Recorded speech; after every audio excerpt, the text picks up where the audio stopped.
Sabato 6 settembre, San Zaccaria Profeta. È il 249esimo giorno dall'inizio dell'anno, ne mancano 116 al termine. Il sole sorge alle 6:38, tramonta alle 19:39, la luna si leva alle 19:17, tramonta alle 4:36.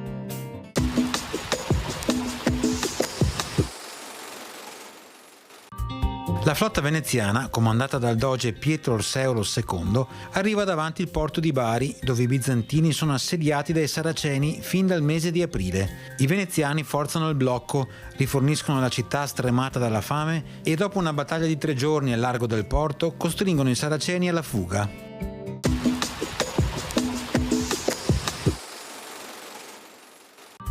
Le previsioni per domani: cielo sereno poco nuvoloso, salvo un po' di nubi medio-alte dal pomeriggio a nord.